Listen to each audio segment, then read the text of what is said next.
అందరికీ praise the lord. మన ప్రభువును మన రక్షకుడైన యేసుక్రీస్తు నామములో మీ అందరికీ శుభములు తెలియచేస్తూ ఉన్నాను.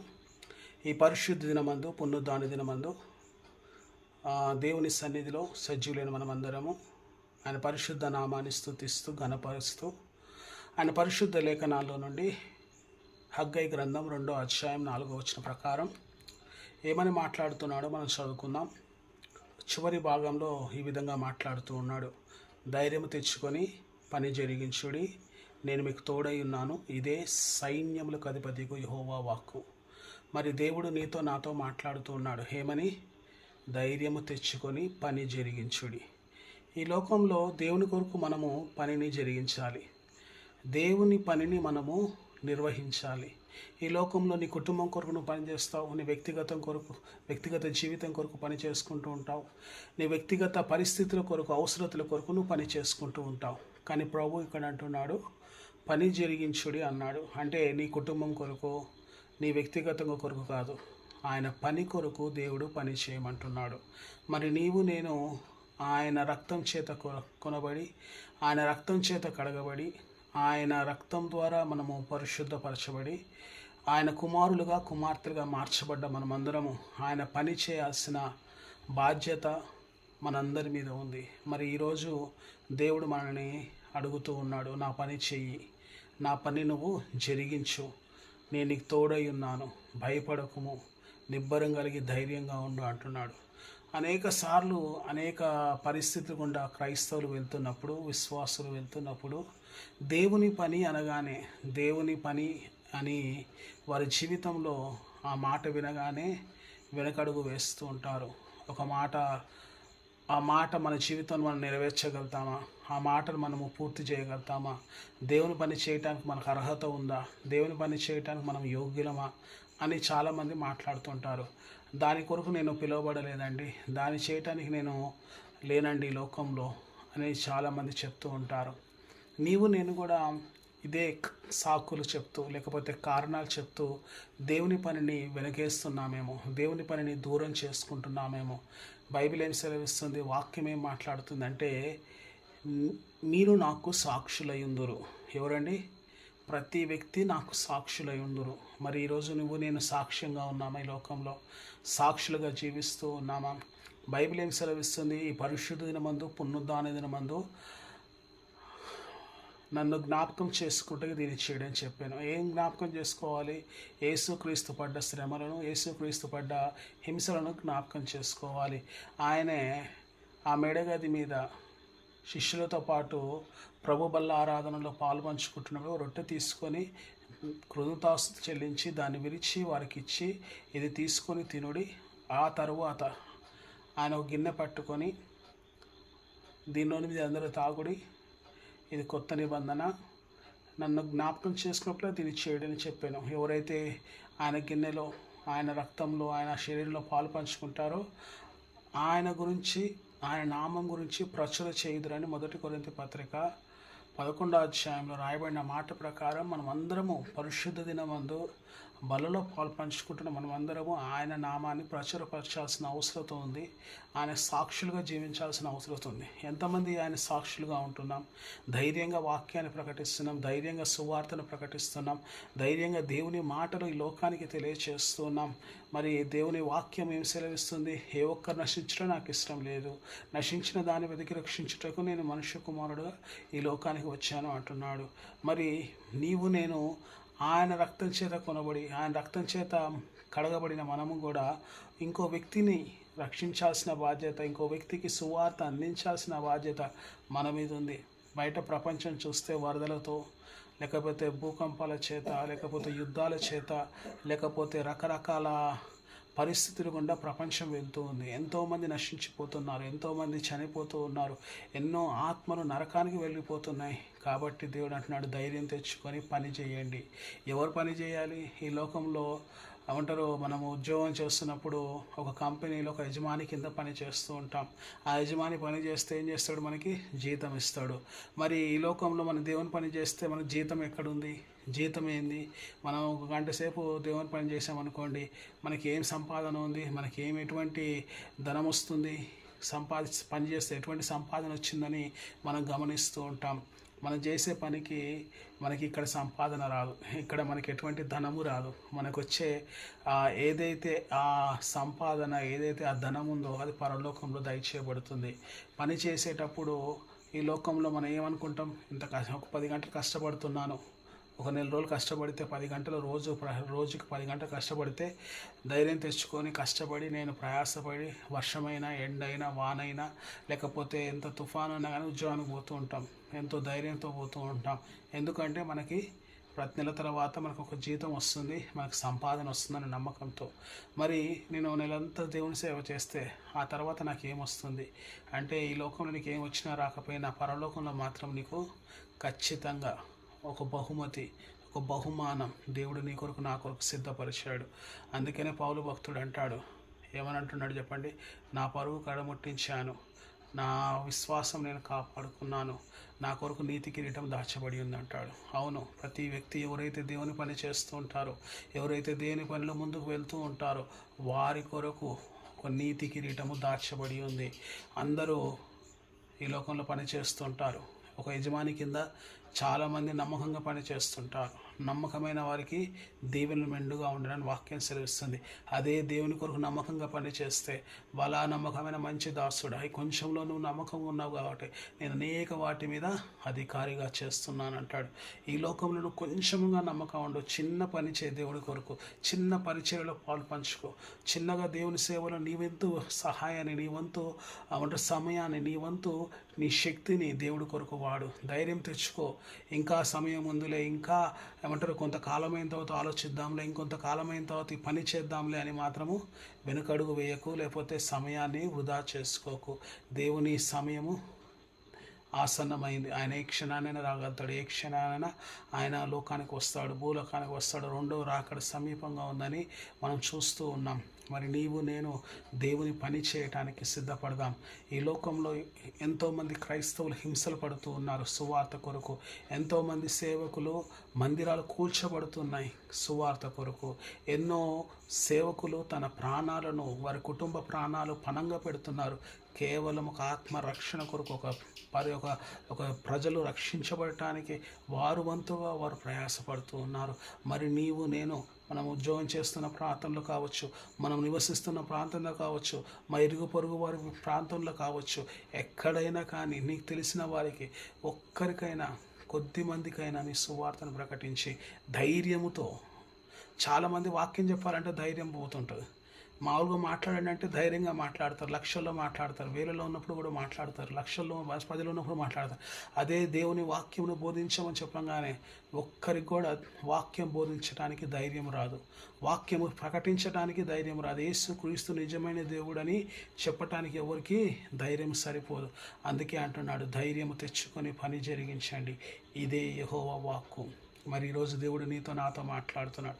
నీకు ధైర్యం లేకపోతే దేవుడిని అడుగు. యెహోషువకు ధైర్యం కోల్పోయాడు. తన నాయకుడైన మోషే చనిపోయినప్పుడు, చనిపోయాడు.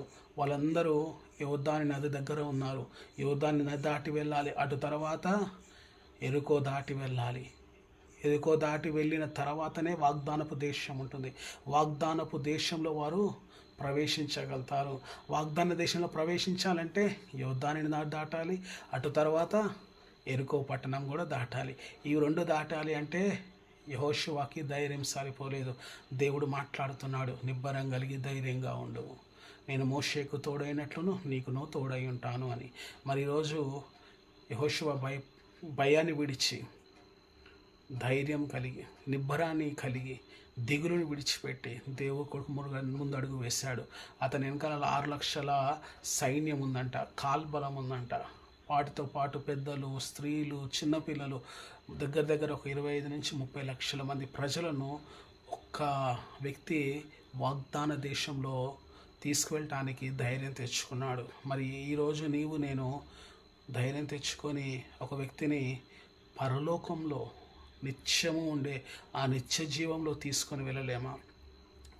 మరి ఒక వ్యక్తి అంత ధైర్యం తెచ్చుకొని అంతమందిని వాగ్దానపు దేశంలోకి స్వాతంత్రించుకోవటానికి ఒక అడుగు ముందుకు వేసినప్పుడు నిజమైన వాగ్దాన దేశము, నిజమైన స్వాతంత్రం ఉండే దేశం ఎక్కడ? పరలోకము, ఆ నిత్య జీవము. అక్కడికి నీవు నేను కలిసి వారిని తోడుకొని వెళ్తే, వారిని మనం కూడా తీసుకొని వెళ్తే, నీతో పాటు ఆ వాగ్దాన భూమిలోకి, ఆ స్వాతంత్ర భూమిలోకి, దేవుడు నివసించే భూమిలోకి, దేవుడు నివసించే ఆ పరలోకంలోకి తీసుకువెళ్తే ఎంత గొప్ప ఆశీర్వాదం చూడండి.